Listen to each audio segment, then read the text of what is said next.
ముందు చూద్దాం. ఇదేంది? శిక్ష అనుభవించాల్సిందే తప్పు చేసిన వారు ఎవరైనా.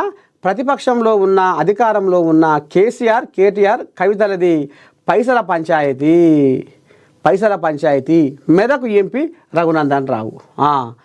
ఇక మరి ఏపీలో జగన్కు షర్మిలకు ఏ రకంగా వాటాల కాడ పైసల కాడ పంచాయతీ వచ్చిందో అయ్యేది సంపాదించిపోయిండు రాజశేఖర్ రెడ్డి.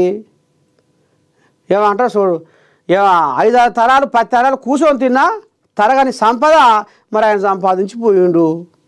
పోతా ఆయన ఏమంటారు చూడు, గాలినే కలిసిపోయాయి పెద్ద మనిషి. ఎందుకంటే అకస్మాత్తుగా అయిపోయాయి మరణం. ఉంటే ఏమైనా నవ్విస్తే అమ్మ రేపు నేను చస్తట్టున్నా, మరి నా బిడ్డే నా కొడుకు కొట్టుకుంటారో ఏమో, తిట్టుకుంటారో ఏమో, పంచాయతీ పెట్టుకుంటారో ఏమో, ఎడవాస్తారో ఏమో అని పెద్ద మనిషి మరి సై చేసు చెల్లెకిన్ని అన్నకిన్ని అని పంచు, బిడ్డకు కొడుకు పంచు. పాపం ఆయన మీటింగ్ కనిపోయి ఆకాశ మార్గాన పోతుంటే గాలి మోటార్లో పోతుంటే ఆ మబ్బులలో కానరాక కుప్పగూలిపోయాయి పావురాల గుట్ట కాడ. ఏం చెప్పరా ఇక నీకు అంత ఇచ్చిందంటే నీకు ఇంత ఇచ్చిందంటే, నీ కాడ అది ఉందంటే నా కాడ ఇది ఉందంటే, నీ కాడ ఇంత భూమి ఉందంటే నీకు ఇంత భూమి ఉందంటే, నీకు కూడా ఇచ్చిందంటే నీకు కూడా ఇచ్చిందని పీక్కురు పంచాయతీ పెట్టుకోరు. ఆఖరకు వస్తారు కల్లా ఇక జగను షర్మిలమ్మ జగను వదిలిన రామబాణం అని ఆనాడు పొగిడిర్రు. అన్న జైల్లో ఉంటే కూడా ఈమె పాదయాత్ర చేసింది, అన్న పలుకుబడి పెంచింది, సానుభూతిని తీసుకొచ్చింది. ఇక జగన్కు మంచిగా పలుకుబడి ప్రచారం పెంచినాక ఇక ఆయన ముఖ్యమంత్రి అయినాక ఇక పడ్డది లడాయి. ఇక ఇప్పుడు అసలైన పంచాయతీ ఏంటంటే, ఎవరికి తెలియని పంచాయతీ ఏంటంటే, గతంలోనే కవితమ్మ లిక్కర్ కేసులో ఇరుక్కొని 100 కోట్ల మందు దందాలో ఇరుక్కొని ఢిల్లీలో అంత కథ నడిపించింది. గట చేసే అని చెంచల్గూడ జైలుకు పోయేటప్పుడే అన్న కన్ను పెట్టిందట. అమ్మ మా చెల్లె 100 కోట్ల మందు దందా ఏం చేసింది, ఎట చేసింది, ఎవరెవరితో మాట్లాడింది, ఎవరెవరితో ఈ కథ నడిపించింది, ఎంతమంది పాత్ర ఉంది ఇలా అని అందరికన్నా మొట్టమొదలే కేటీ రాములు అన్న ప్రభాకర్ రావు ఉండు కదా. ఇప్పుడు ఫోన్ ట్యాపింగ్ పెబ్బా నిన్న మొన్న నాకు క్యాన్సర్ రోగం వచ్చేదాన్ని బయట దేశం దాచుకొని చూడు. ఇక నిన్నే అలా వచ్చి సిట్టుకు ఈడికి ఆడికి తిరుగుతూ ఉండు విచారణ కోసం. ఇక ఆయనే ఈ కేటీ రాములు ఎట్ట చెప్తే ఆయన అట్లా చేసి కవితమ్మ ఫోన్ కూడా ట్యాపింగ్ చేయించిండ్రట. ఇప్పుడు చెప్తుండ ఆయన ఎట్టటే సంగతి ఏంది, ఎవరెవరు ఫోన్ ట్యాప్ చేసినావు, ఎందుకు చేసినావు, ఏంది ఏకంటే ఆఖరికి వస్తారు కల్లా కవితమ్మ 100 కోట్ల మందు దందలో ఇరుక్కున్నప్పుడు కూడా ఫోన్ ట్యాపింగ్ చేయించిండు కేటీఆర్ అని ఇప్పుడు ప్రభాకర్ రావు కుండబద్దలు కొడుతుండు. గిసంటి కథ నడుస్తుంది. అయితే చెల్లె ఏడా పెద్దగా అవుతుందో, చెల్లె ఏడా పలుకుబడి పచారం పెంచుకుంటుందో, రేపు నాకు ఏకు పోయి మేక అవుతట్టుంది, ఏం చేయాలి అనేది కూడా అన్న చెల్లె మీద కుట్రవన్నీ ఈ రకంగా. మరి రాజకీయం అంటేనే గది, రాజకీయం అంటే ఏందనుకుంటుర్రు? రక్త సంబంధాలు కాదు, కనిపెంచిన అయ్యమ్మలనే దూరం చేసేది రాజకీయ పార్టీ.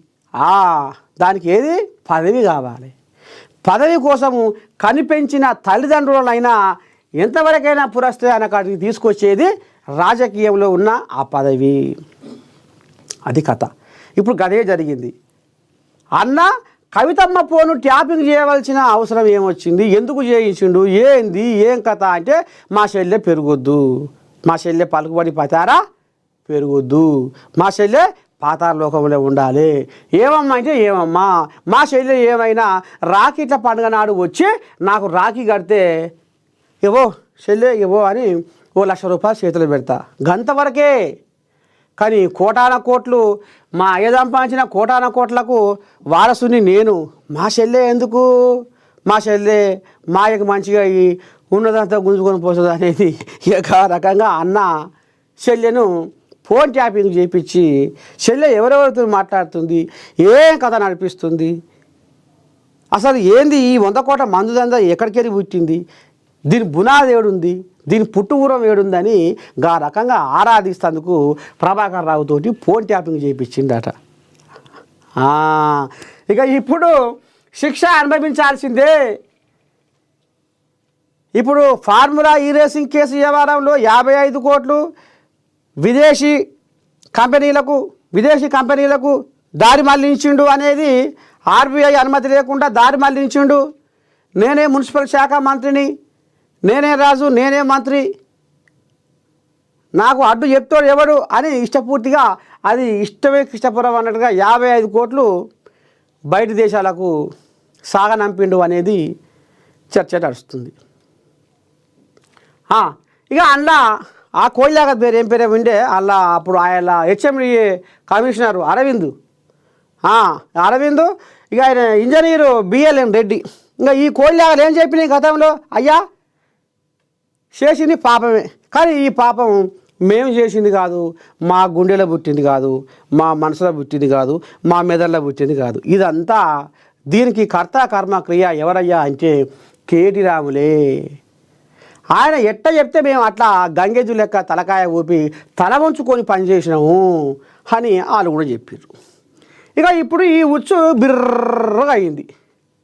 బిర్రగా అయ్యి నిన్న మరి ఏసీబీ వాళ్ళు మరి కేటీ రాములను 6 గంటలు 7 గంటలు దాదాపు 7 గంటల వరకు ఆయనని మరి 60 ప్రశ్నలు వేసి విచారణ చేస్తే ఆయన ఆఖరికి వస్తారకల్లా అసలైందే మర్చిపోయిందట, అసలైందే తీసుకుపోలేదట.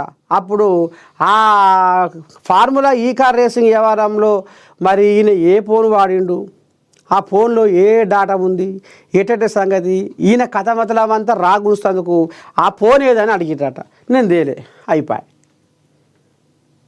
తాత కొడుక ఆ ఫోన్ తీసుకొని రా, ఫోన్ తీసుకొని రా నువ్వు అని ఇప్పుడు ఏసీబీ అధికారులు అడిగితే వస్తా తెస్తా అని మరి చెవులు ఊపిండాట. చూడాలి మరి కోయిలాగా మరి ఆ ఫోన్ కూడా ఇంకేం చేస్తుందో ఏం కదో. గతంలో కనుక కవితమ్మ కనుక నా ఇగో ఈ ఫోన్లు చూపించి వాటిని 16 పచ్చలు చేసినట్టు మరి ఈయనేం చేస్తాడు.